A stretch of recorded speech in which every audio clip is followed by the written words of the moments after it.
ধর্ম সেকিজম সম্পর্কে জানার আগে কিছু গুরুত্বপূর্ণ বিষয় নিয়ে যদি আপনি অন্য ধর্ম থেকে এসে শিখ ধর্ম সম্পর্কে জানতে বা বুঝতে চান তাহলে এই কথাগুলো মনে রাখলে আপনার জানের পাত আরও সুন্দর হবে।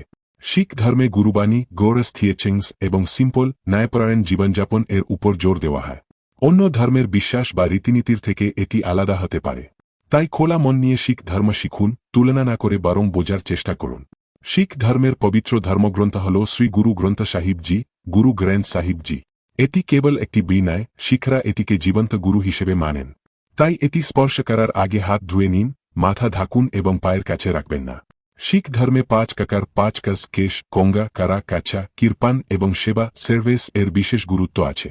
গুরুদ্বারে গেলে লঙ্গর খাম্মনেতে কেচেন এ সবাইকে বিনামূল্যে খাবার দেওয়া হয়, এটি সমতা ও ভ্রাতৃত্বের প্রতীক। এগুলোকে সম্মান করুন। আপনার যদি কোনো প্রশ্ন বা সংশয় থাকে গুরুদ্বারে শিখ টেম্পল গিয়ে শিখ ভাইবোনদের জিজ্ঞাসা করতে পারেন। তারা খুবই বন্ধুত্বপূর্ণ এবং আপনার কৌতূহলকে স্বাগত জানাবে। তবে সম্মানজনকভাবে প্রশ্ন করুন। শিখ ধর্ম জোর করে কাউকে ধর্মান্তর করতে বিশ্বাস করে না। আপনি যদি শুধু জ্ঞান অর্জন করতে চান তাতেও আপনাকে স্বাগতম। আপনার বিশ্বাসকে সম্মান করবে, আপনিও অন্য বিশ্বাসকে সম্মান করুন। শিখ গুরুদের বীরত্ব, ন্যায়পরায়ণতা ও মানবসেবার ইতিহাস জানুন। গুরু নানক দেবজি, গুরু গোবিন্দ সিংহজি, তাদের শিক্ষা শিখ ধর্মের মূল ভিত্তি। এটি আপনাকে শিখ ধর্মকে গভীরভাবে বুঝতে সাহায্য করবে।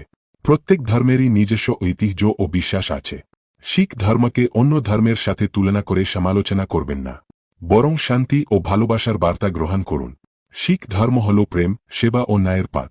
আপনি যদি সত্যি এটি বুঝতে চান তবে ধৈর্য ও শ্রদ্ধা নিয়ে এগিয়ে যান।